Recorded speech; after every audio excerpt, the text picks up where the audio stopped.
Bonjour et bienvenue sur Vivre avec bon sens, le podcast qui bouscule les codes de notre santé. Je suis Joy Richez, coach holistique. Multiple et engagée, j'accompagne les entreprises et les particuliers vers une vie plus consciente et épanouissante. Ici, je parlerai sans détour de sujets qui m'animent et me motivent, et je partagerai mon micro avec des personnes aussi talentueuses qu'inspirantes pour nous faire réfléchir et évoluer. Bref, tout un programme pour élargir sa vision, être en accord avec soi et être pleinement épanoui.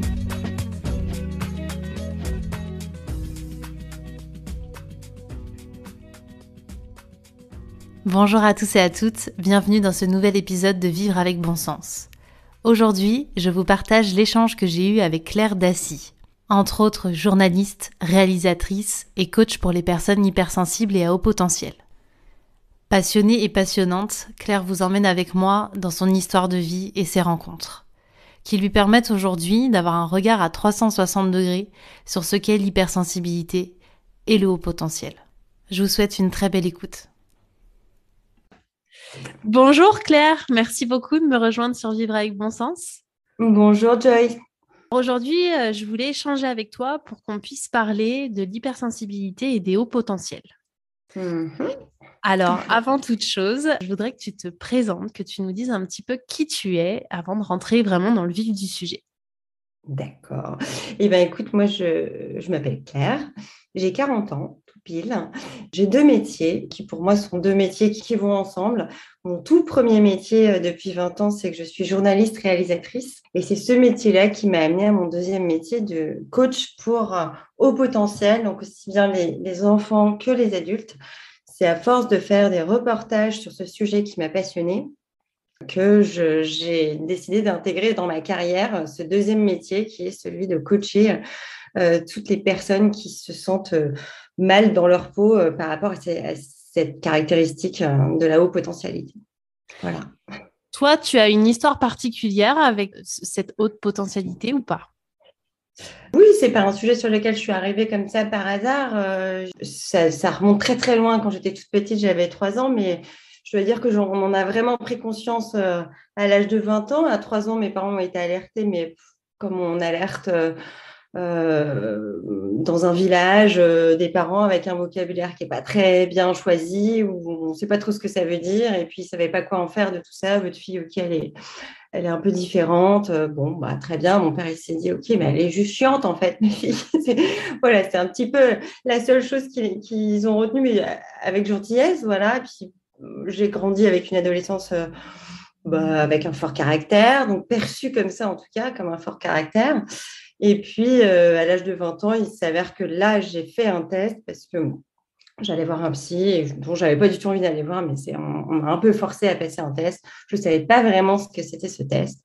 Je pensais plutôt que c'était un test pour des aptitudes mentales. Je pensais plus à quelque chose d'un peu plus lourd. Et quand on m'a dit, bah oui, votre test révèle que vous êtes ça, ça, ça, je crois que dans mon esprit, j'entendais tout en flou. J'entendais plus vraiment les mots. Tout ce que je retenais, c'est qu'il y avait quelque chose de différent par rapport aux autres et que peut-être c'était très grave. Peut-être que j'avais une maladie mentale ou quelque chose comme ça. Donc, j'ai très vite rangé le dossier. Je me suis dit qu'il ne fallait absolument rien dire. Et c'est un peu comme ça que j'ai commencé à porter mon baluchon de la haute potentialité. À l'époque, ce n'était pas du tout le mot employé. Moi, je n'ai pas le souvenir du mot qu'elle avait employé. Honnêtement, je ne sais plus parce que ça a été presque un choc.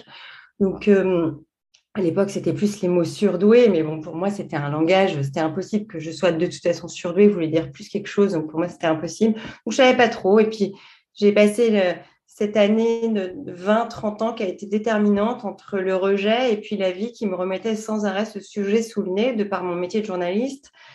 Et puis d'autres tests que j'ai passés comme ça. Et à un moment donné, ça m'intriguait, ça me fascinait en fait. Et au fur et à mesure de me fasciner, j'ai lu des tonnes de lectures. Je me suis évidemment reconnue. Je me souviens à l'époque où est sorti le livre de Jeanne Soufachin. Donc il y a pas, enfin, c'était en 2013. Donc j'étais déjà plus aguerrie à ce moment-là. Là, je me suis dit, OK, je pense que maintenant, il faut que je regarde le truc vraiment droit devant. Et puis d'un coup, mon monde s'est ouvert un peu différemment. Donc, avec toute la complexité que ça ouvre et puis toutes les nouvelles portes que ça ouvre, j'ai découvert ma famille autrement. Et puis, dans la famille, on s'est aperçu qu'il y en avait d'autres avec des particularités différentes, des manières de vivre très différentes. Mon papa, c'est différent. J'ai un neveu aussi qui, c'est un peu lui le détonateur. Tout petit, il avait 9 ans et ça a modifié beaucoup la famille et le regard de la famille sur la haute potentialité. Et puis voilà, j'en suis venue à me former, à faire plein de formations là-dessus et de me dire que je voulais absolument faire ça plus tard en vieillissant. Et puis le plus tard est arrivé. Ça fait maintenant 4-5 ans à peu près.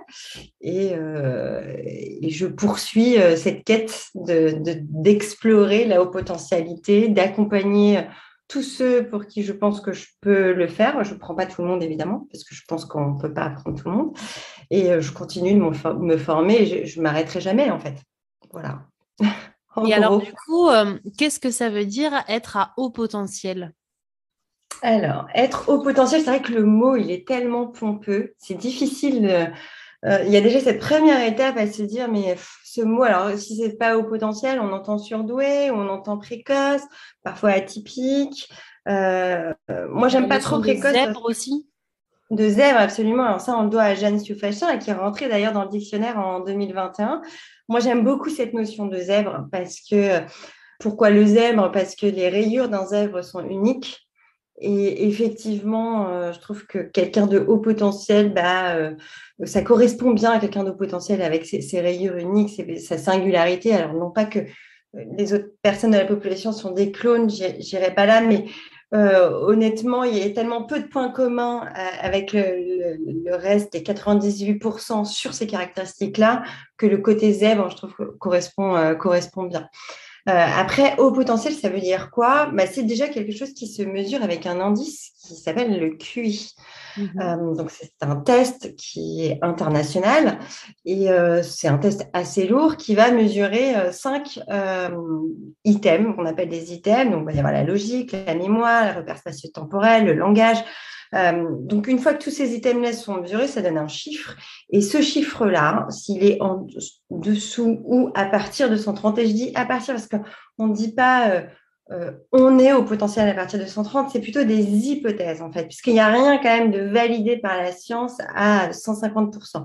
L'hypothèse, c'est cet individu-là va être au potentiel. Et ça signifie quoi? Ça signifie que cet individu-là a une manière qualitative de fonctionner singulière et pas quantitatif. Parce qu'avec haut potentiel, on a l'impression qu'il va être plus quelque chose. C'est pas du tout quantitatif, c'est qualitatif, c'est différent.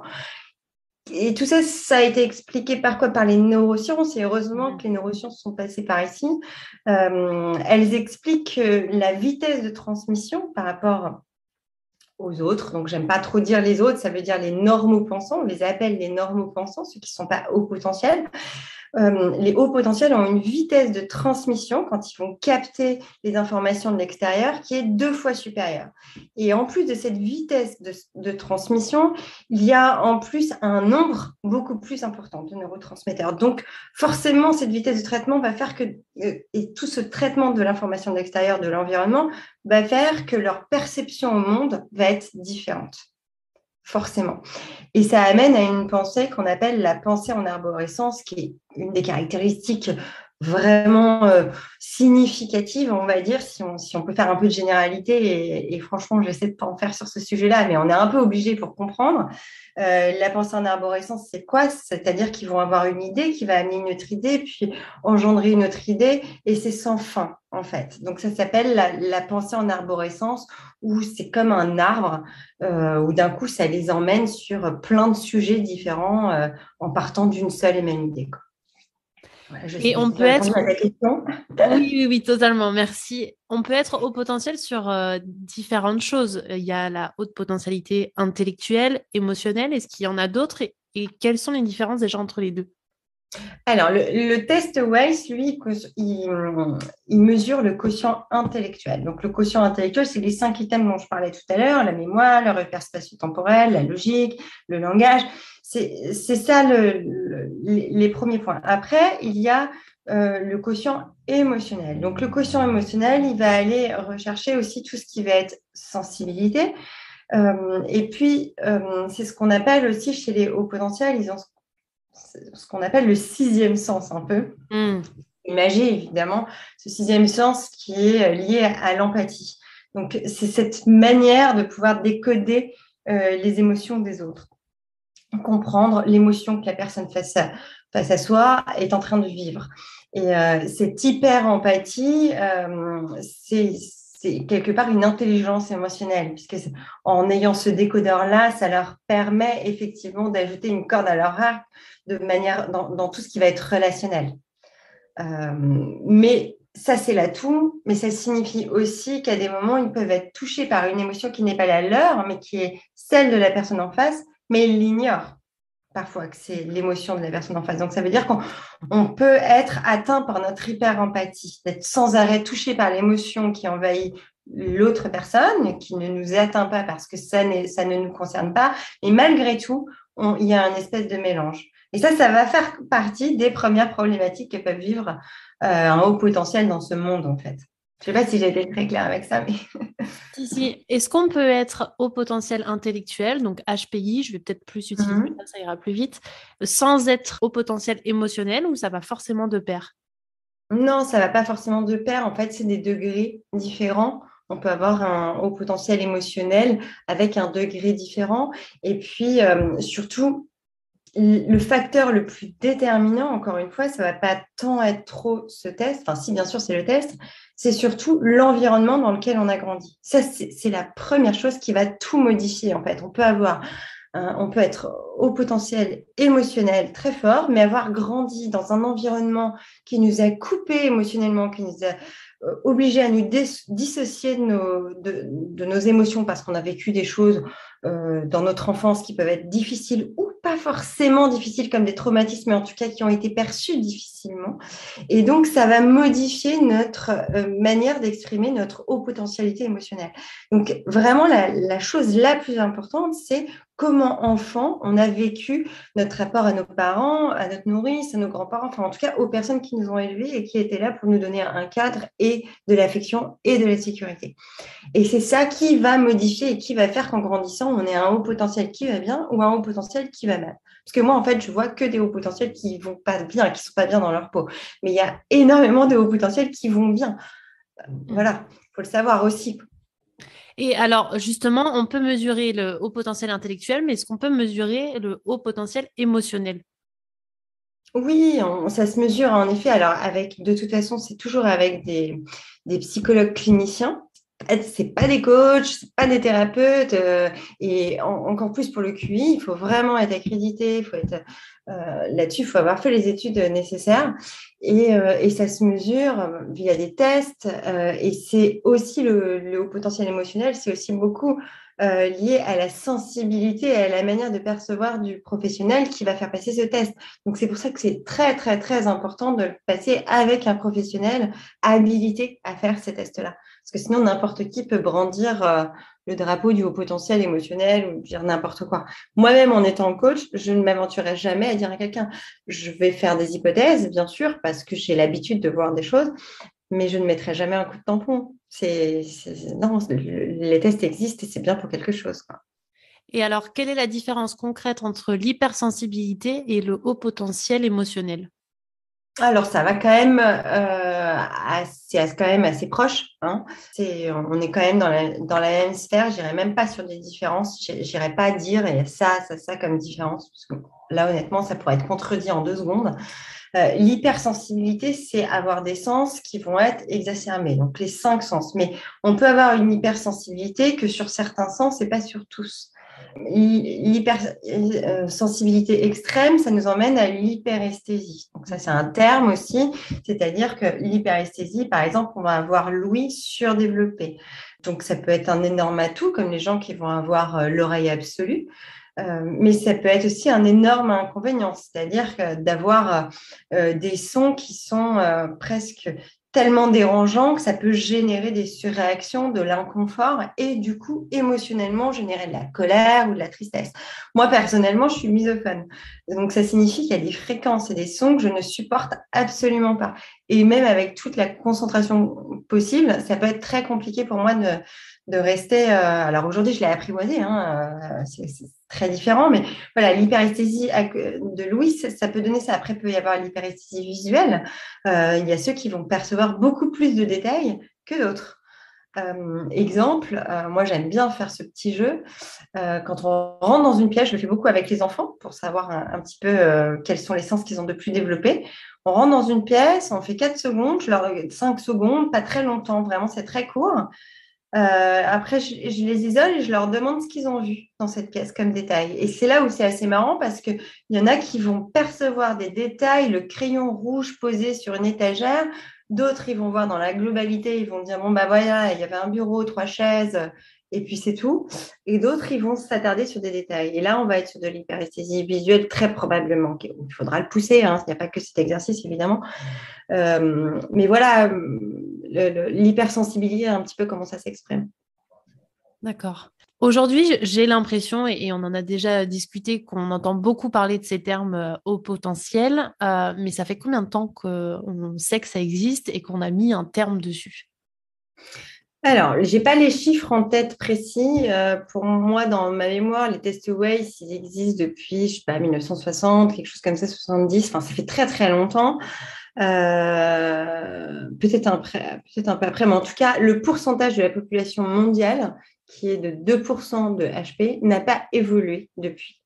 Et c'est vrai qu'à contrario, on a le sentiment de beaucoup plus l'entendre. Donc, évidemment, la première raison, ça va être les médias, où aujourd'hui, on communique beaucoup plus depuis, je veux dire que ça a commencé en 2003, mais c'est quand même un peu plus depuis 2010, quand l'éducation nationale a commencé à intégrer des éducateurs spécialisés pour les enfants qui sont au potentiel par académie. Donc, forcément, il y a eu une communication. Il y a de plus en plus d'instituteurs et d'éducateurs dans les écoles qui sont, entre guillemets, formés, où ils connaissent un peu cette notion-là. Donc, ils alertent les parents qui, eux, font après la démarche d'aller rencontrer un professionnel pour identifier leur enfant. Donc, il y a une communication qui a été très, très lente. Qui a mis tellement longtemps, en tout cas pour la France, qui a été très très lente, mais qui commence à sortir. Et puis, le bon signe, c'est que maintenant, il y a la culture qui s'empare de ce thème-là. C'est-à-dire, quand je dis la culture, bah, il y a forcément eu la série HPI avec Audrey Fleurot sur TF1 qui a fait un énorme boom. Moi, je le vois bien. Ça a été diffusé l'année dernière, il me semble, vers le mois de mai. Moi, avant le mois de mai, quand je parlais de HP, les gens me disaient hôpital psychiatrique. Enfin, les gens ne comprenaient pas du tout ce terme. Depuis le mois de mai, je n'ai plus aucun souci avec ce terme-là. Donc, la force de frappe de pouvoir parler d'une thématique sous couvert d'un film, de l'humour ou quoi que ce soit, ça permet de vulgariser énormément quelque chose, mais aussi de le banaliser et d'un coup de se dire « Ah, mais il y en a sur tous les coins de rue ». C'est faux, en fait, il n'y en a pas sur tous les coins de rue. Les chiffres, ils ne bougent pas. Mais simplement aussi pour ceux qui... moi, j'aime bien les gens qui me disent « Ouais, mais j'ai l'impression d'entendre partout ». Je leur dis « Ok, vous l'avez entendu combien de fois ?» Souvent, ils me disent J'ai entendu, il y a une personne, une de mes collègues. D'accord. Et puis, il suffit qu'ils entendent une deuxième personne et d'un coup, ils disent le partout. Mais en fait, ils n'en ont pas entendu 15 ni 20. Mais parce que quelque chose qui était passé de rien à 2 fois en un an, d'un coup, ça devient partout. Il y a aussi ça, la manière dont on est capable de nous-mêmes de dire, mais on l'entend partout. Mais ça veut dire quoi partout pour vous, en fait, tout simplement. Oui, effectivement, comme on le disait, le ramener au fait qu'il n'y a que 2% de la population et que c'est juste une particularité comme les yeux verts ou autre. C'est pas quelque chose de supérieur en fait, parce que c'est souvent une idée reçue, en tout cas que moi j'ai, sur cette notion de haut potentiel direct, ça me renvoie à une image de supériorité de la personne. C'est quelque chose dont les hauts potentiels souffrent beaucoup, en fait, de cette image-là, parce qu'en fait, ça a été d'abord le mot surdoué qui induit quelque chose d'en plus, alors qu'en fait, ce n'est pas quelque chose d'en plus, c'est quelque chose de singulier, de différent. C'est un fonctionnement qui est différent, donc qui va apporter une vision du monde différente. Donc, pourquoi la notion de en plus est sous-jacente comme ça quand on en parle? Parce que vous mettez quelqu'un dans une équipe, dans une entreprise, qui va être un haut potentiel dans une équipe, d'un coup, il va apporter une vision différente. Et ceux qui vont être ouverts vont dire « Ah, mais lui, il apporte le truc en plus. » mais il apporte pas forcément quelque chose d'en plus. Il apporte quelque chose de différent, en fait. C'est tout. Mais c'est pas en plus. C'est pas, voilà, c'est simplement que c'est un fonctionnement interne qui est différent, auquel on n'est pas habitué. Et encore une fois, ça correspond à 2% de la population, mais à l'intérieur des 2%, tout ça est encore fragmenté en fonction des hauts potentiels. C'est-à-dire qu'il y a des hauts potentiels à 130, à 135, à 140, à 150, et encore tout cela ont des visions entre eux très différentes aussi. Donc, sur les 2%, il y en a qui font partie des 0,0001%. Donc, ils n'ont pas vraiment de tribu. Et c'est assez compliqué de ne pas trouver de tribu et de ne pas trouver de miroir. Parce que le miroir permet de se rassurer, d'avoir confiance en soi. Et c'est aussi pour ça que les hauts potentiels ont aussi beaucoup de mal à avoir confiance en eux. Parce que c'est pas courant d'avoir son miroir ou quelqu'un qui vient dire, bah ouais, moi je suis comme toi. Ah ouais, moi je pense aussi ça. Ça aide beaucoup en la confiance en soi aussi. Tu m'avais donné l'exemple justement du judo avec les différentes catégories que je trouve hyper parlant. Absolument, ouais, j'aime bien donner cet exemple aux enfants du judo parce que les enfants, souvent, ils font du judo, enfin, en tout cas, les petits garçons. Et moi, je leur dis toujours, voilà, il y a des catégories au judo, il y en a plein des catégories. Donc, il y a les moins de 60 kilos, moins de 70 kilos, moins de 80 kilos. Et quand on gagne une médaille à une des catégories, ça ne veut pas dire qu'on est meilleur ou moins fort que celui qui fait moins de 100 kilos ou moins de 70 kilos. Ce sont juste des catégories différentes. Donc, il n'y a pas à se mesurer les uns entre les autres, en fait, entre guillemets. Mhm. On ne va pas faire se battre un moins de 100 kilos avec un moins de 50 kilos. Ils ne vont pas avoir les mêmes techniques, ils ne vont pas utiliser les mêmes stratégies parce qu'ils n'ont pas le corps fait pareil de toute façon, donc ce ne sera pas la même chose. Et c'est pareil pour tous les sports, en fait. Ce n'est pas pour rien qu'on catégorise en fonction de comment on est né, entre guillemets. Donc, c'est pareil. Il y a plus d'hommes que de femmes ou l'inverse, ou pas spécialement, c'est assez équitable? Alors, en tout cas, ce qu'on a repéré depuis des années, c'est qu'on identifie beaucoup plus facilement les garçons enfants parce que les garçons sont identifiés de par leur côté bagarreur, en fait. Tout ce côté où ils ne sont pas à l'aise, où ils se sentent en décalage, où on les oblige à rentrer dans un moule, eux, ça va s'exprimer par un côté bagarreur. Donc, un peu de violence dans la cour, ce genre de choses. Et donc, plus rapidement, les éducateurs vont les mettre sur la voie de aller voir quelqu'un. Ils vont dire aux parents, allez voir quelqu'un, un professionnel, il doit avoir quelque chose, allez voir un psy. Les petites filles, ça va être très différent parce qu'elles vont être beaucoup plus introverties sur leurs différents. Donc, c'est-à-dire qu'elles vont très vite rentrer dans ce qu'on appelle la peau du caméléon. Elles vont s'adapter. Donc, on ne va pas tout de suite s'apercevoir qu'elles ont ces différences. Donc, intérieurement, elles sont en souffrance quand même. Hein. Mais même elles ne le savent pas trop. Elles voient surtout qu'elles ont une différence, donc elles ne veulent pas être remarquées. Donc, elles vont faire comme tout le monde. Et pour les jeunes femmes, ça leur explose, entre guillemets, un peu à la figure beaucoup plus tardivement. Moi, de par mon expérience, j'ai beaucoup de femmes entre 30, 35 et 45 ans. Si elles ont été caméléons, elles ont tenu toutes ces années-là, elles ont construit leur carrière comme ça en tenant dans une société, en se cognant un peu avec la hiérarchie, en construisant leur vie de famille, en se cognant un peu avec leurs compagnons parce que c'est les conventions de se marier, d'avoir des enfants, voilà, c'est bien. D'un coup, à 35-40 ans, tout ça, ça explose en fait, parce qu'elles n'ont pas fait le parcours qui finalement, peut-être elles auraient accompli les mêmes choses, mais différemment. Elles seraient peut-être arrivées pareil à une vie de famille, pareil à une carrière, mais différemment, avec un parcours beaucoup plus singulier, en s'autorisant des choses. Et donc, on a le sentiment de manière plus âgée qu'on a plus de femmes et plus de garçons enfants. D'accord. Et alors justement, comment ça se traduit en termes de spécificité, alors à la fois sur le fonctionnement, le comportement pour tous les HP? Alors là, volontairement, on va faire une généralité, mais je pense qu'il y a des points communs. Oui, bien sûr, il y a des points communs. Moi, je trouve que le point commun le plus flagrant, c'est cette espèce d'ouverture au monde et de questionnement sur le monde que je vois chez les tout petits. Donc, ils vont tout de suite se poser des questions de pourquoi on est sur Terre, comment on est arrivé, mais la préhistoire et le dinosaure et la galaxie et l'étoile.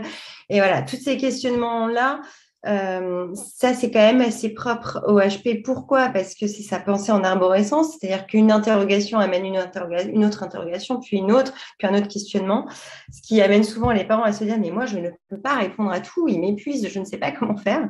Ça, c'est une des premières choses. Il y a un autre point, moi, que je retrouve hyper souvent qui vivent comme un handicap, c'est ce sens de l'injustice, en fait.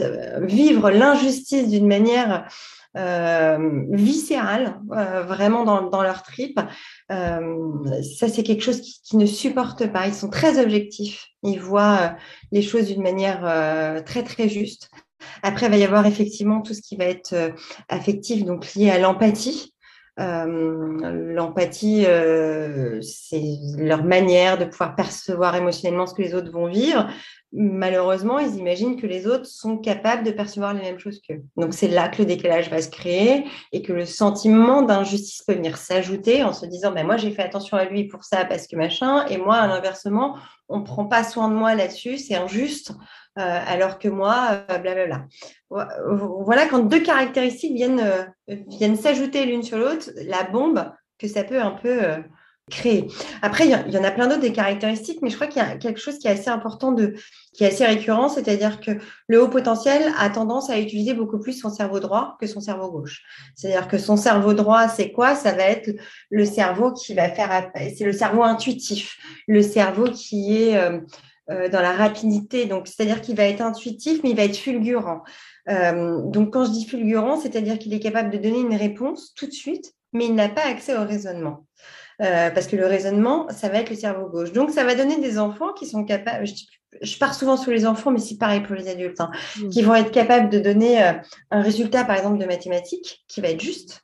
Mais en revanche, il va être incapable, lui, d'expliquer son raisonnement. Donc, ça peut créer des situations face à un instituteur qui va pas voir beaucoup plus loin en disant, OK, tu as triché. Et là, l'enfant va vivre quoi? Un énorme sentiment d'injustice parce que, en effet, lui, il ressent que la réponse, c'est ça. Et puis, il va avoir une explication qui va être un peu tordue parce qu'il a un raisonnement qui est propre à lui, qui va pas du tout être celui que le professeur ou l'instituteur va avoir enseigné. Et donc, c'est là où, d'un coup, le cerveau droit, il devient compliqué. Parce qu'il est génial pour tout. Le cerveau droit, c'est l'hypersensibilité, donc il permet de tout capter. C'est comme s'il avait des capteurs partout sur le corps qui lui permettent de capter les sons, les images, les odeurs, et tout ça, il en fait un gros centre d'information à l'intérieur de lui, et il en ressort d'un coup des données, et c'est ce qui fait que le haut potentiel, quand il va s'exprimer, on dit waouh, d'où il sort ça, quoi. Par contre, quand il va devoir l'expliquer, là, on se dit en fait, c'est une coquille vide, il n'est pas capable de me l'expliquer. Donc, il va créer cette espèce de décalage entre les deux. Et le cerveau droit, c'est aussi le cerveau de l'affect. Donc, ça donne des personnalités qui vont fonctionner à l'affect. C'est super, mais c'est leur talon d'Achille aussi. Parce que dans le monde dans lequel on vit, on sait que dans le monde de l'entreprise, alors beaucoup moins depuis quelques années avec les startups, parce qu'aujourd'hui, on rentre même des coachs du bonheur dans les entreprises, donc c'est super pour les HP. Mais franchement, les 50 dernières années, le monde de l'entreprise impose la hiérarchie, impose l'autorité, mettez pas beaucoup d'affect là-dedans, ou alors de l'affect manipulé. Donc, les hauts potentiels étaient extrêmement malmenés dans le monde de l'entreprise. Et ils le sont encore, parce qu'il y a encore une majorité d'entreprises qui fonctionnent comme ça, parce que c'est comme ça, et pas pour mal faire, mais c'est juste que si une entreprise fonctionne comme ça, pourquoi changer? Et il y a beaucoup de gens qui sont très, très mal dans les entreprises, beaucoup de hauts potentiels, et ils sont de fait beaucoup plus sujets au burn-out, forcément, quoi. Parce que leur sensibilité fait que quelque chose qu'ils vont entendre, ils vont le recevoir émotionnellement x10. Là où quelqu'un d'autre pourrait se dire, ok, ça glisse, je passe à autre chose. Pour le haut potentiel, c'est pas possible parce qu'il veut trouver le sens, le pourquoi du comment la personne a fait ça. Et c'est un puissant fond. Et alors justement, tu parles de cette sphère en entreprise. Comment on peut accompagner un collègue qui serait HP, ou si on est nous-mêmes HP au travail, comment on s'en sort? Alors, en fait, ça tient beaucoup à l'environnement. C'est-à-dire que tout dépend des managers qu'il y a en face de soi. Soit on a des managers qui sont équipés et qui sont similaires sans le savoir. Donc là, normalement, c'est fluide, il n'y a pas de souci. C'est fluide même sans le savoir. Et puis, si on a des managers qui, eux, ont quand même des règles qui ne peuvent pas être souples, avec une grosse hiérarchie et puis ce sens de l'autorité, parce que le sens de l'autorité pour le haut potentiel, c'est pas possible. C'est-à-dire qu'il va être réfractaire à ça, totalement réfractaire à l'autorité. La personne qui est autoritaire, souvent on est autoritaire parce qu'on a envie de garder le pouvoir, d'accord? Donc, il va voir dans le haut potentiel un danger de quelqu'un qui trouve des solutions parce que souvent, ils sont très bons dans leur job. Mais le fait de voir qu'il est très bon, le manager va avoir peur qu'il lui prenne sa place. Donc, il va être de plus en plus autoritaire. Et donc là, la situation va se corser. Donc, moi, ce que j'ai tendance à conseiller avec les personnes que je coach, qui sont en entreprise, que j'ai beaucoup de startups également, c'est déjà, quand on est au potentiel, de comprendre ses propres limites. C'est-à-dire que se dire, OK, ça ne sert à rien de vouloir rentrer à tout prix dans un moule parce que ce job, il est super. Ça ne sert à rien, ça va de toute façon les emmener dans un mur. C'est soit ils ont une discussion avec leur manager en leur expliquant leurs limites, de quoi ils ont besoin. Donc, ils ont besoin d'une certaine liberté, mais d'avoir des rails aussi, parce que s'ils ont trop de liberté, leur pensée en arborescence va les emmener dans tous les sens et ils ne sauront plus où est-ce qu'ils doivent aller. Donc, ils ont quand même besoin d'être cadrés, mais tout en leur laissant une grande liberté. Soit ils ont un manager qui est open là-dessus, ou alors le poste qu'ils occupent comporte ces caractéristiques-là, si on peut appeler ça des caractéristiques. Soit il faut choisir des métiers qui ouvrent un peu vers la liberté, un minimum. Sinon, c'est voué à avoir une carrière sans arrêt étriquée, où on est mal, où émotionnellement c'est compliqué. Donc, il faut bien que tout ce qui est compliqué s'exprime. Et si ça ne s'exprime pas dans le travail, ça va s'exprimer dans la vie personnelle ou dans la vie sociale. Donc, à un moment donné, il faudra de toute façon équilibrer ça, de toute façon. Comment toi, tu as fait dans ta vie professionnelle pour composer avec cette particularité-là? Alors, moi, je crois qu'intuitivement, j'ai choisi un job qui me permettait de ne pas être étriquée dans quelque chose d'enfermant. Déjà, d'une, parce que je n'ai jamais connu la vie en ayant un CDI, puisqu'en étant indépendante, journaliste, réalisatrice, en fait, je changeais de projet et de boss, de manager, de producteur hyper régulièrement. C'est-à-dire qu'une fois que j'ai fini un reportage, par exemple, pour TF1, j'en fais un autre pour France 2. Et puis, donc, en fait, je changeais tout le temps. Donc, les moments où ça coinçait, je savais que de toute façon, il y avait une deadline qui était très proche, que j'allais terminer vite mon job et hop, passer ailleurs. Après, ça m'est arrivé aussi d'être de manager des émissions, parce que je n'ai pas fait que réalisatrice, j'étais productrice artistique aussi, donc j'ai managé des grosses émissions où j'avais aussi des boss avec une grosse pression, parce qu'il y a une grosse pression aussi dans ce milieu-là. Après, je crois que c'est dans tous les milieux, mais il y a une grosse pression liée où on ajoute aussi le grain affectif. C'est-à-dire qu'on va nous mettre une grosse pression et en même temps, on va nous dire qu'on est super, mais on va quand même nous mettre une grosse pression pour travailler la nuit, travailler le soir tard. Et effectivement, moi, émotionnellement, c'est très compliqué. Après, j'avais le goût du challenge et de la compétition, qui fait aussi beaucoup partie des hauts potentiels. Donc, c'était ça qui me menait beaucoup, en fait. Je me disais, OK, je vais avoir cette récompense, donc j'aurai la récompense, j'aurai la reconnaissance de mon travail bien fait. Donc, c'était ça qui me menait. Et puis, un jour, tout ça a été enfermant, a été trop difficile. Parce qu'évidemment, sur mon parcours, j'ai rencontré des producteurs, j'ai eu des boss qui étaient eux-mêmes au potentiel, donc qui avaient très bien compris ma manière de fonctionner et qui m'ont laissé sans problème avec cette liberté. Je parle notamment où j'ai travaillé avec Jean-Luc Delarue pendant des années. Et là, honnêtement, je n'ai pas du tout souffert de ma haute potentialité. Au contraire, elle était hyper bien comprise. Parce que j'avais cette forme de liberté tout en ayant des rails, c'était top. Après, ça n'a pas été le cas dans toutes les productions dans lesquelles j'ai travaillé, mais c'est la vie, enfin, j'ai envie de dire, c'est la vie d'une carrière. Et une chose est certaine, c'est que le CDI n'aurait pas pu fonctionner avec ma manière d'être, parce que ce besoin de liberté, de changer de sujet en permanence, était très important. Et comment un haut potentiel fonctionne dans sa vie à la fois de couple et dans ses relations? Alors là, ça va quand même être propre à chacun. Maintenant, le haut potentiel dans sa vie de couple, il va vouloir de la perfection partout, beaucoup. Alors, le haut potentiel, il a souvent ce besoin de perfection. Donc, il va avoir ce besoin de perfection, ce besoin d'entièreté, ce besoin d'affection, de reconnaissance hyper fort. Donc, c'est beaucoup pour le partenaire. Ce qu'on va lui... Et puis, aussi, il va falloir qu'il y ait quelque chose d'intellectuel de très fort. Il va falloir être nourri intellectuellement. Alors, quand je dis intellectuellement, ce n'est pas du tout supérieur ou quoi que ce soit. C'est d'avoir quelqu'un en face qui qui aime débattre, qui aime découvrir des nouvelles choses, qui est curieux, parce que sinon le haut potentiel va vite s'ennuyer, va vite se lasser. Donc ça demande une exigence assez forte pour le compagnon en face. Si le compagnon est lui aussi concerné par la haute potentialité, ça va matcher sur plein de points, mais ça ne veut pas dire que ça va forcément être fabuleux. Ça va matcher, mais quand ça va être en conflit, ça va être aussi très fort, ça va être aussi à l'extrême, parce que émotionnellement, les deux seront très épris. Donc, tout ce qui est vie relationnelle, vie sociale pour les hauts potentiels, c'est clairement un fonctionnement à apprendre. Il y a beaucoup d'outils à comprendre les autres, comprendre notre différence et comprendre presque un langage. En fait, c'est un langage à apprendre. C'est-à-dire que c'est comme s'il y avait le langage du ressenti au potentiel et le langage des normaux pensants. Et de temps en temps, de se dire, OK, je fais un bond dans le monde des normaux pensants, donc je dois utiliser le langage des normaux pensants sans en souffrir. Sinon, ils peuvent vite se retrouver en marge ou isolés ou tomber dans l'aigreur en se disant qu'ils sont incompris, que ce sont les autres qui.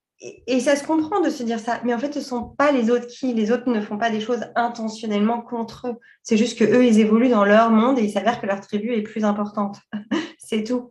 Mais il n'y a pas de fautif, en fait, dans tout ça. Il y a simplement de la communication et comprendre le moyen de communiquer le plus juste. C'est comme si vous parliez russe et qu'on vous envoyait en Argentine. Ben, à un moment donné, il va y avoir la barrière de la langue, mais de la culture. Donc, vous allez apprendre les codes de la culture en Argentine pour pouvoir vous fondre le mieux et créer des amitiés ou créer des conversations. Ben, c'est exactement la même chose.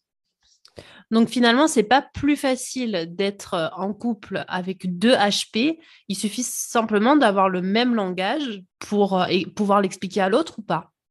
Alors, je dirais qu'il peut y avoir en tout cas, deux HP ensemble vont peut-être avoir un coup de foot plus fort au départ, parce que les points communs, c'est quand des HP se reconnaissent, c'est fort. Souvent, les amitiés sont fortes, parce que c'est quand même génial de se retrouver avec des gens qui sont tes miroirs. Maintenant, ça ne veut pas dire que tous les HP vont nous convenir, en fait.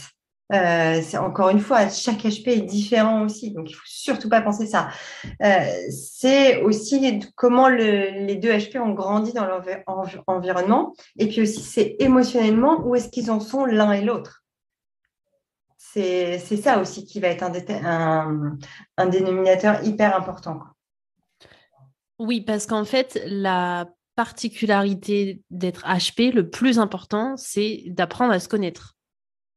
D'apprendre à se connaître. Le mieux, c'est d'apprendre à se connaître, de comprendre son fonctionnement. En fait, c'est comme si tu avais une voiture, un super modèle, OK, donc avec un gros potentiel de rouler vite, d'être écolo, de faire des super virages, de faire des longs trajets, mais en fait, on ne sait absolument pas comment fonctionne cette voiture. Et donc, l'idée, c'est de comprendre à quel moment il faut mettre le frein, à quel moment il faut recharger ses batteries, il faut recharger la voiture, donc avoir des moments ressources pour soi, à quel moment il faut rouler doucement, à quel moment il faut aller dans les extrêmes parce que le haut potentiel a besoin de vibrer, a besoin de se sentir vivant. Donc, c'est pour ça qu'il aime souvent tout ce qui est la sensation aussi, ou la compétition. Il aime aller avoir des joies extrêmes, mais comme quand il va mal, il va très, très mal. Il touche le fond. Et pour les personnes de l'entourage, ça peut être hyper perturbant, mais même pour lui-même, en disant, mais c'est pas possible, là, on a l'impression qu'il est une énorme dépression, et c'est ce qu'il ressent à l'intérieur de lui. Mais il est capable, dans l'heure qui suit, paf, de passer dans une joie extrême. Voilà. Et pour le monde des normaux pensants, c'est souvent, ils appellent ça des personnes lunatiques, et ce que je comprends amplement.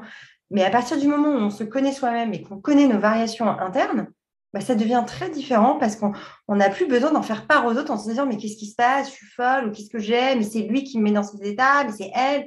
Mais non, en fait, c'est soi-même. Et donc là, on n'a plus besoin de remettre la faute sur les éléments extérieurs, sur les facteurs. Alors, les éléments extérieurs sont juste là pour mettre en lumière, en fait, tout ce qui est hyper, tout ce qui est, tout ce qui est trop. Voilà. Parce que être HP, c'est être trop hyper, être toujours dans les superlatifs, en fait. On va nous dire, ah, mais t'es trop joyeux. Moi, j'ai toujours tendance à dire, non, je suis très joyeuse, mais je ne suis pas trop joyeuse. Ah là là, mais t'es trop triste. Bah non, je ne suis pas trop triste. Je suis très triste à ce moment-là, en effet, quoi. Je suis hyper triste, mais on n'est pas trop, quoi. Et peut être HP et ne pas exploiter cette particularité, être en mode un peu sommeil. Alors, exploiter, ça, en effet, il y en a plein d'ailleurs. Ne pas l'exploiter, il n'y a pas de souci. En revanche, on peut le subir et on peut aussi l'exploiter sans le savoir à des moments. Mm. Et c'est souvent ça. On a ce qu'on appelle des zones de don. Bon, voilà, le mot don, bon, ok.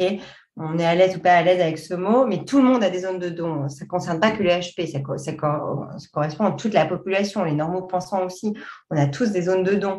Et ben donc le HP, il a des moments, il a des choses avec lesquelles il fait ça avec un confort assez déroutant, comme s'il avait fait ça toute sa vie. Bon, ben, ça fait partie d'une aptitude. Tout ce qui va être, par exemple, capacité d'avoir des idées dans tout ce qui va être créativité, bah, grâce à sa pensée en arborescence, lui, il va avoir l'impression que tout le monde peut penser comme ça. En fait, non, pas forcément. Puis le jour où il va mieux se connaître, il va comprendre que c'est sa pensée en arborescence. Donc, en fait, il va l'entraîner. C'est comme un muscle, en fait. C'est-à-dire que vous allez avoir un sportif, quelqu'un qui va naître, il va faire 2 mètres de haut. OK, il va être super grand, il a un super souffle.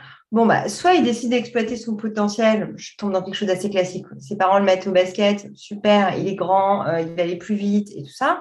Soit il n'exploite pas et ça restera un homme grand avec des capacités, du coup, bah, pour attraper les choses qui sont hautes ou quoi que ce soit. Voilà, je ne sais pas, il n'exploitera peut-être pas dans une zone qui va l'emmener vers une brillance quelconque, mais en tout cas, ce sera de toute façon des facilités pour certaines choses dans la vie. Voilà. En quoi c'est important de savoir qu'on est haut potentiel si on l'est? Pour moi, c'est uniquement important quand on n'est pas bien dans sa peau. Okay. Sinon, ça ne sert à rien d'aller fouiller. Si on est bien, ça veut dire qu'on a grandi dans un environnement avec des parents qui ont fait attention à notre singularité, à notre individualité, qui ne nous ont pas forcés à être dans un moule, qui nous ont donné suffisamment l'amour comme on en avait besoin, avec un grand besoin de sécurité, parce que le besoin de sécurité, c'est quand même la base. Et donc, bah là, pas besoin de savoir qu'on est HP. J'ai des gens qui le découvrent. Mon papa, il a découvert hyper tard, il avait 70 ans, quoi. Voilà, il a grandi avec ça. Et il a très bien vécu. Alors, forcément, après, il refait le fil de sa vie. C'est pour ça que tout ça, ça coinçait, voilà. Mais il a eu une vie heureuse aussi. Enfin, il a une vie heureuse. Pour moi, ça a d'importance uniquement quand on n'est pas bien dans sa vie, parce que déjà, le test apporte des réponses très précises. C'est un test riche qui va expliquer dans tels items on performe, on a on performe. Dans quels items on va avoir des facilités, on va avoir un potentiel, et dans d'autres, on peut être un peu plus juste parfois.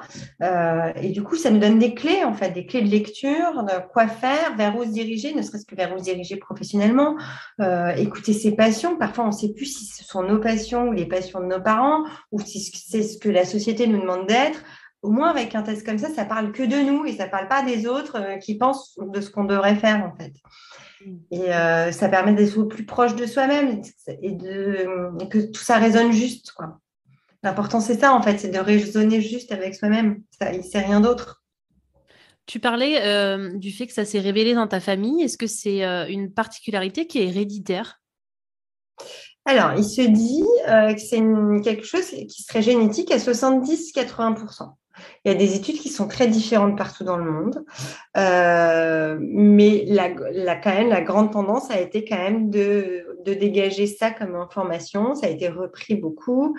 Moi, j'aime beaucoup le neuropsychiatre qui est Olivier Revol, qui a fait beaucoup d'études en France. Il a fait plein de bouquins super là-dessus. Il est basé à Grenoble ou à Lyon, je ne sais plus, je sais qu'il change entre les deux. Et lui aussi, il porte beaucoup cette information-là. Moi, ça m'arrive très souvent d'avoir des parents qui arrivent avec des enfants et puis on pousse un peu les séances. Et puis en fait, à un moment donné, ils me disent, mais en fait, je ne sais pas pourquoi là, tout ça, ça résonne pour moi. Ben oui, parce que souvent les chats ne font pas des chiens. Et donc, alors d'une manière différente, ça ne s'exprime pas pareil, ça ne veut pas dire que ce sont les mêmes au potentiel, l'enfant et le parent, mais en tout cas, il y a des zones qui sont similaires. Et c'est souvent les enfants qui amènent les parents à se révéler, en fait. D'accord. C'est un cas assez classique. Maintenant, ça ne veut pas dire que tous les parents au potentiel vont avoir des enfants au potentiel aussi. Ils peuvent en avoir un ou deux, ou différemment, ou voilà. Il ne faut pas non plus mettre quelque chose de systématique, quoi. Ce n'est pas le cas. Et à l'inverse, si on est au potentiel, ça ne veut pas dire qu'on a des parents ou grands-parents qui eux aussi sont au potentiel.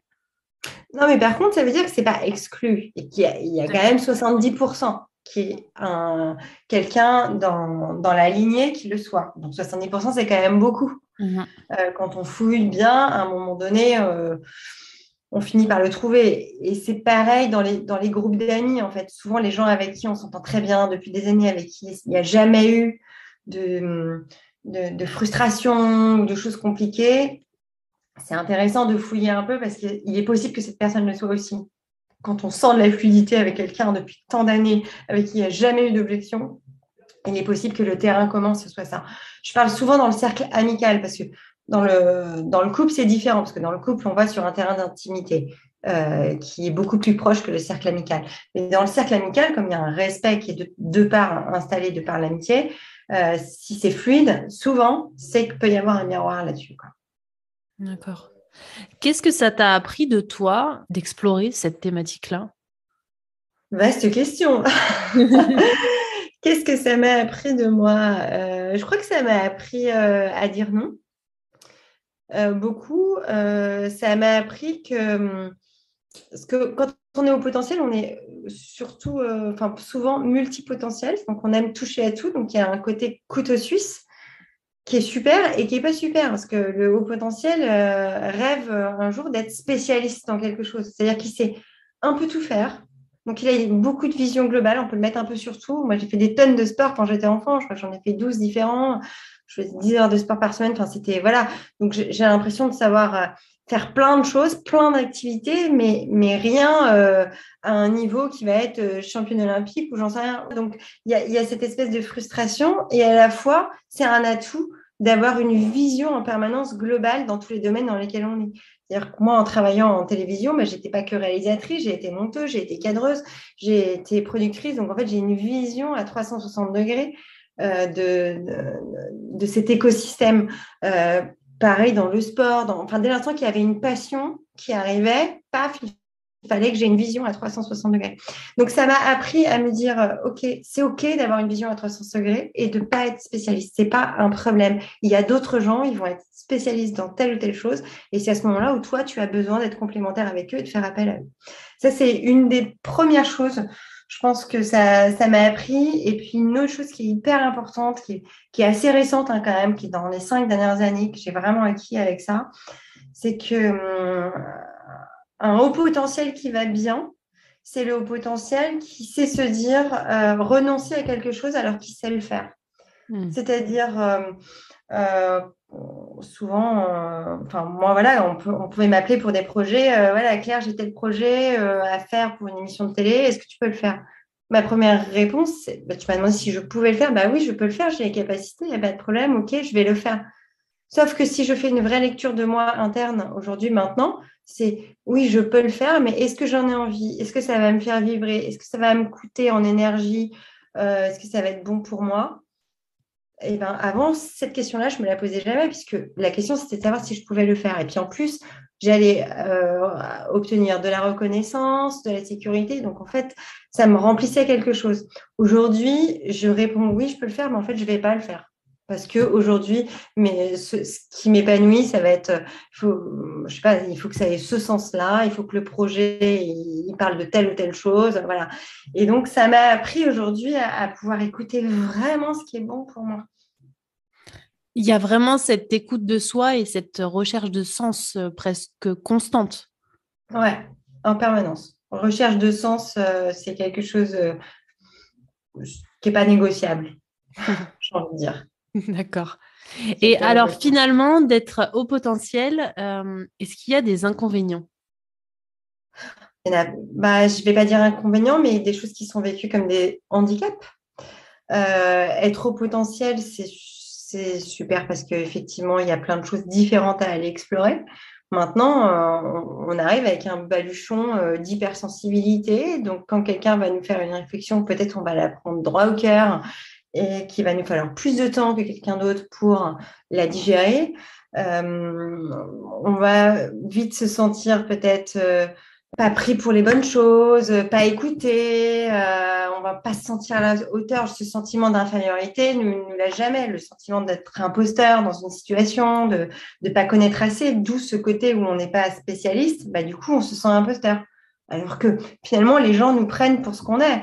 Ils savent très bien qu'on écoute au Suisse et qu'on n'est pas, par exemple, l'expert de telle ou telle chose. Mais nous, on a le sentiment que c'est dramatique, en fait. On se dit, bah, en fait, du coup, je suis un imposteur.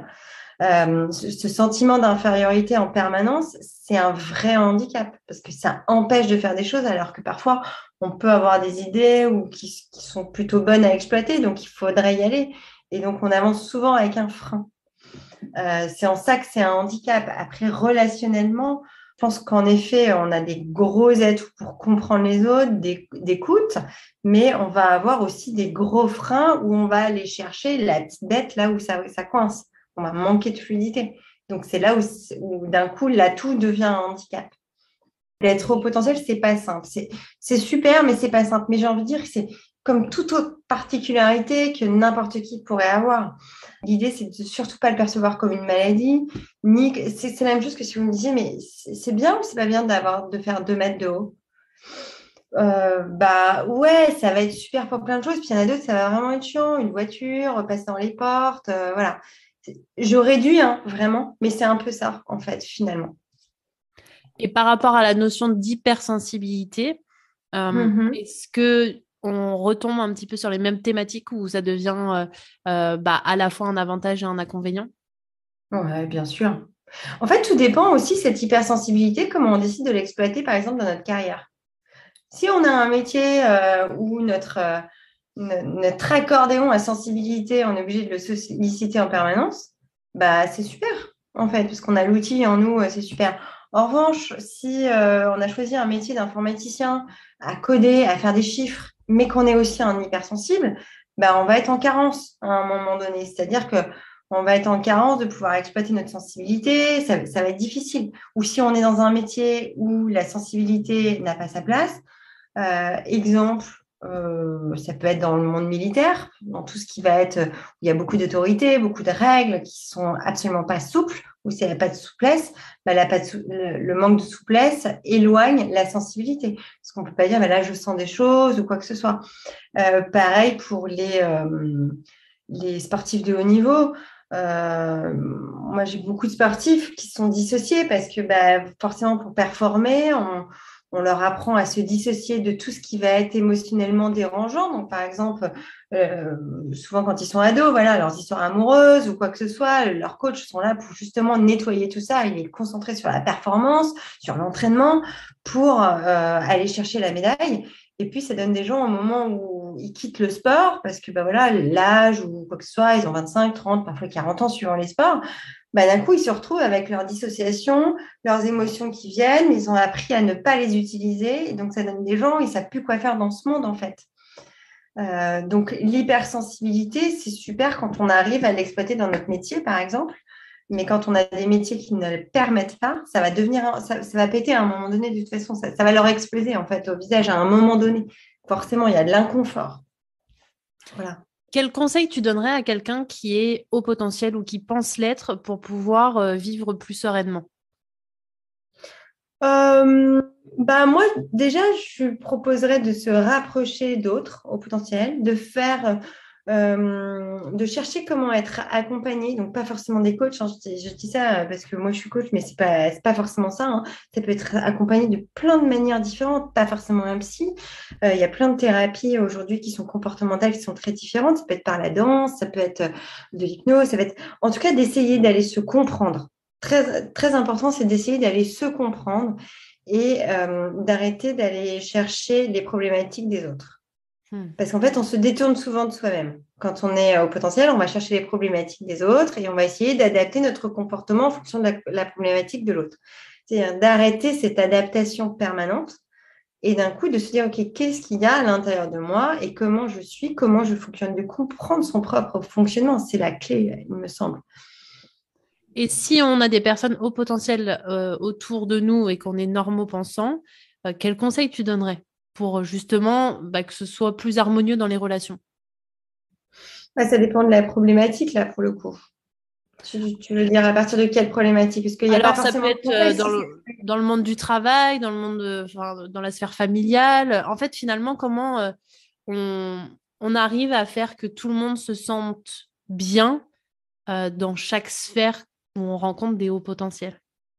Bah, moi, j'aime bien mettre un automatisme d'une question dans tous les écosystèmes. Donc, ils vont être, quand je dis écosystème, ça va être l'écosystème familial, l'écosystème au travail, l'écosystème social. C'est d'un moment donné d'avoir une communication claire et transparente. Et pour avoir une communication transparente, c'est de demander à la personne de quoi tu as besoin et en retour d'être capable de dire, moi, pour me sentir bien avec toi, j'ai besoin d'eux. Parce que le potentiel, il va être très fort pour dire de quoi tu as besoin. Mais souvent, il est incapable de dire ce que lui, il a besoin. Pourquoi? Parce qu'il se met en danger. Si jamais ça ne répond pas aux attentes de la personne peut s'éloigner. Donc, il peut se retrouver seul. Donc, il préfère ne pas savoir. Et en fait, c'est ça, c'est s'affronter soi-même et oser dire ce dont on a besoin à l'autre, en fait. Et c'est une étape qui est déjà très difficile pour le potentiel. Et même pour les normaux-pensants, en fait. De manière générale, on n'exprime pas ce dont on a besoin vraiment dans une relation, qu'elle soit amicale, qu'elle soit professionnelle, de dire, bah voilà, moi, j'ai besoin que tu puisses me dire tout ce qui va bien sur un ton plutôt cool. Moi, j'ai besoin que tu m'appelles tous les 3 jours. J'en sais rien. En tout cas, d'expliquer ce dont on a besoin et pourquoi on l'a besoin. Ça me fait penser, est-ce qu'il y a des facilités pour les femmes au potentiel d'un point de vue communication par rapport aux hommes? D'un point de vue empathique, d'un point de vue peut-être sensibilité qui se révèle? Tu parles par rapport aux hommes eux-mêmes au potentiel Oui, ou exactement. en général? Eux-mêmes au potentiel? Ouais. Alors, encore une fois, vraiment, la vraie différence va se faire sur l'environnement dans lequel ils vont vivre. Ce n'est pas tant homme ou femme, c'est l'environnement dans lequel ils vont avoir grandi. Pardon. Ça, c'est vraiment le point différenciant et c'est pas trop le reste, quoi. Alors évidemment, la femme, elle est équipée d'un peu plus de capteurs de sensibilité parce que c'est comme ça, en fait, ne serait-ce que hormonalement et on en a plus. Mais les hommes hypersensibles, il y en a plein, plein, plein. Et déjà, la population est dotée de, je crois, entre 17 et 20% d'hypersensibles. Donc c'est déjà beaucoup. Ça veut dire que une personne sur 5, si je compte bien, dans votre entourage, il va être hypersensible, grosso modo. Finalement, il y a une personne sur 5 qui, elle, est capable de ressentir ce que vous avez à dire, d'entendre les choses, de capter les choses. Il faut oser, justement, communiquer sur sa sensibilité. Comme cette interview touche à sa fin, si on a envie d'aller explorer davantage ce thème de l'hypersensibilité et du haut potentiel, qu'est-ce que tu nous conseilles? Pour aller l'explorer soi-même, c'est toujours pareil, c'est-à-dire que explorer soi-même, c'est toujours important d'être accompagné. Pourquoi? Parce que soi-même, on se dit, OK, so what? On a toujours besoin du regard extérieur qui va nous ouvrir une porte en plus. C'est-à-dire que c'est comme si on rentrait dans une maison, on dit, OK, c'est bon, je l'ai visité la maison. Bah ouais, mais non, mais t'as pas vu, il y avait un étage supérieur, il y a une pièce à droite aussi, puis dans la pièce, il y a une autre pièce. Et en fait, on a besoin d'un guide, de quelqu'un qui nous fasse visiter, en fait, pour nous montrer les placards, pour nous montrer les trappes, les greniers, parce qu'on ne peut pas les deviner.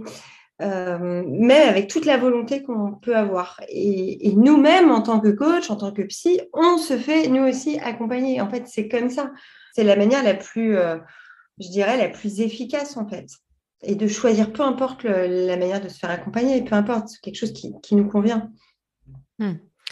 Alors, ce podcast s'appelle Vivre avec bon sens. Je voudrais que tu nous partages ce que ça veut dire pour toi, vivre avec bon sens. Vivre avec bon sens, pour moi, c'est vivre avec son diapason.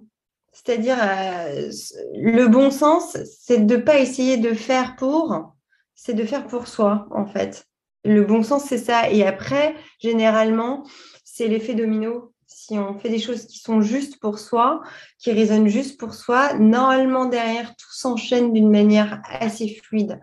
Alors, pour moi, le bon sens, ça va dans... C'est large, hein, c'est de faire pour moi et après, je fais pour mes amis, mes très proches, ma famille, évidemment, et puis il y a la planète. Voilà, en fait, le cercle, d'un coup, il s'agrandit. Il y a la planète, l'humanité, les gens. Et d'avoir un peu sa mission de vie. Si on fait des choses qui sont justes pour nous, d'un coup, on incarne quelque chose qui est presque une mission de vie pour la communauté, si je peux, la communauté, la planète, les êtres humains.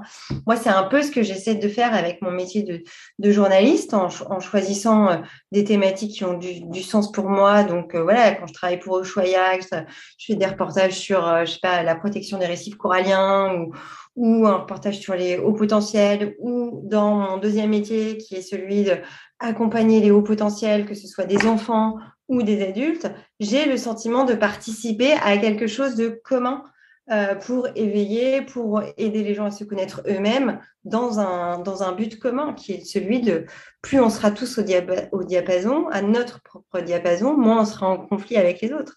Parce que finalement, quand tu es en conflit avec quelqu'un, c'est que quelque part, tu es en conflit avec toi-même. Il y a une part de toi qui est en conflit avec toi-même. Il y a cette notion holistique qui revient et d'interdépendance. Absolument. Tu as aussi un podcast dont on n'a pas parlé qui s'appelle Atypique People. Est-ce qu'il y a des actualités qui arrivent concernant ce podcast? Oui, absolument. J'ai ce podcast Atypique People que j'avais lancé pendant le confinement et contre toute attente, je ne m'attendais pas du tout à ce que ça ait autant de prises, que j'ai autant d'auditeurs. Ouais, j'ai une interview là, qui sort de Laura Trompette, une romancière qui écrit des livres avec des personnages aux couleurs de zèbre, de haut potentiel, et elle ne le savait pas du tout au départ. Voilà, c'est Jeanne Siofachin qui lui a mis le doigt dessus, et c'est une interview de femme que j'adore parce qu'elle a tous les questionnements des femmes au potentiel, et donc c'est une interview à bientôt sortir, en effet. Merci infiniment, Claire, pour les éclairages. Pour vraiment finir sur le mot de la fin, est-ce que tu as envie de nous partager une citation ou un mot qui est cher à ton cœur? Alors, une citation, moi, j'en ai plein, mais je ne vais pas en sortir une que j'en mets souvent sur le compte Instagram. Il y en a une qui me vient de moi, de toute petite. Je disais toujours, oui, d'accord, mais moi, je suis toujours plus, mais jamais trop. Et je crois qu'en fait, ça me reflète bien ce qu'un haut potentiel peut ressentir. Le côté toujours plus, mais jamais trop. Parce que dans le côté trop, il y a ce regard un peu péjoratif que les autres peuvent avoir. Et je me suis souvent défendue avec cette phrase-là depuis toute petite. Donc voilà, je terminerai sur ces mots. Merci infiniment, Claire. Je te remercie beaucoup, Joy. Merci. Et merci à vous qui nous avez écoutés. Si vous avez aimé cet épisode, n'hésitez pas à le partager ou à laisser une note de 5 étoiles sur Apple Podcast. Et si vous souhaitez retrouver les actualités de Claire Dacy, vous pouvez la retrouver sur Instagram, Facebook ou sur son podcast Atypique People sur les différentes plateformes d'écoute. Je vous mets tous les liens dans la description de cet épisode.